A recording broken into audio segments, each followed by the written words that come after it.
Bismillahirrahmanirrahim. Assalamualaikum warahmatullahi wabarakatuh. We are from Group 5. My name is Amal Farisa. I am Iza Izati. I am Ammar Himi. And I am Afiq Rafiqin.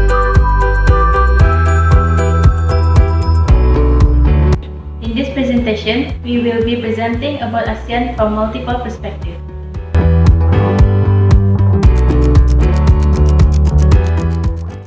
The purpose of this research is to gather information on further understanding about Association of Southeast Asian Nations, also known as ASEAN.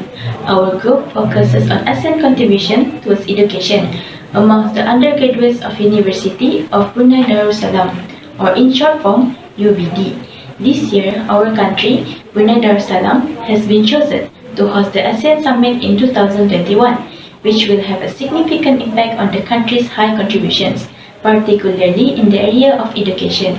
Reflecting on the main areas of focus under the Brunei 2021 chairmanship, education has become one of the strategies for achieving the vision and mission of Wawasan 2035. Based from our literature review by SIMACO, Brunei Darussalam education system has advanced rapidly in the last 60 years, influencing affairs allowing the country to participate in the knowledge economy, information society, and ICT. According to Cantel and Ennius, the education sector can be argued to not have any competitors. Therefore, countries, especially in ASEAN region, have to develop and improve their education sector as it leads to the contributions towards the development goals.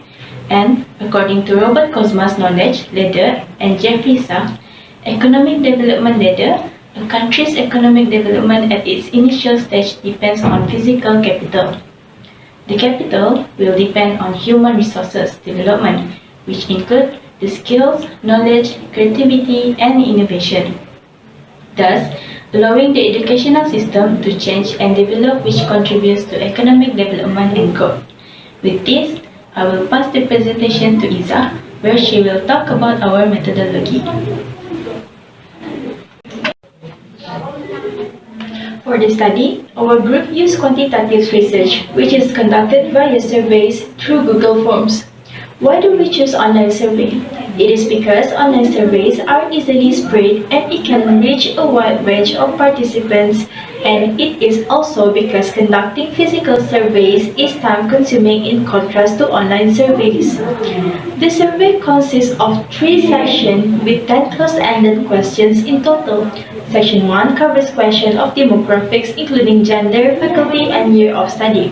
For Section 2, general understanding towards ASEAN are evaluated where the assessment used were combination of Likert scale, checkboxes, and multiple choices. Furthermore, Section 3 consists of questions about contribution of ASEAN, which observes UPD undergraduates' opinion on the outcome and expectation of education and in ASEAN, particularly Brunei Darussalam. Surveys were distributed through social media. A brief description of the study, its purpose, and information about the participants' confidentiality were included with a short message that was sent along with a link ensuring that the respondents were aware of the survey and their anonymity. In regards to data collection, the respondents are UBD undergraduates ranging from year 1 until year 4. From different faculties, which is FAS, POS, APB, SBE, IHS, and lastly, FIT. Next, Rahimi will explain about the survey data.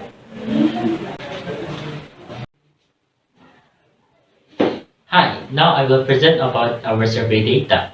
The survey had a total of 52 respondents, where more than half of the survey was answered by females, which doubled the number of male respondents. Majority of the respondents are from FAS with a total of 16 undergraduates. Both FAS and SBE have the same amount of respondents, which is 11 undergraduates from each. Respondents from APB, IHS, and FIT are 7, 4, and 3 respectively. This survey was answered by Year 1 student until Year 4 student, with the dominant group of being of Year 1 student. Figure 4 shows how information on ASEAN is obtained by the respondents. The top three methods are: the first one, social media, which is used by 34 respondents. The second one, 29 respondents were taught in educational institution. And lastly, 24 respondents collected their source from mass media. The next graph explains how the respondents gave their opinion on which sector in Brunei gains benefit as the community of ASEAN. This can be seen from figure 2. The top three sectors are economy, tourism, and politics, with education falling short behind. The next graph shows figure 6, where the respondents stated the possible outcome of education system in ASEAN in the future. The largest being an education where students are self-taught and rich in education resources, followed by providing social benefits in wide range of opportunities and abilities. Equally same amount are inclusivity and education and reduced poverty, where it was answered by 7.8 respondents each. Figure 10 shows a bar graph on 2016 until 2020 educational goals set concluded by ASEAN that can be witnessed in Brunei according to undergraduates. The top three witness goals are: to strengthen the use of ICT by 32 respondents, to promote ASEAN awareness through strengthening of Southeast Asian history and indigenous knowledge by 31 respondents, and lastly, to enhance the quality and access to basic education for all, including disabled, less advantageous, and other marginalized groups by 39 respondents. Now I will hand over the stage to the next presenter, which will explain about our findings.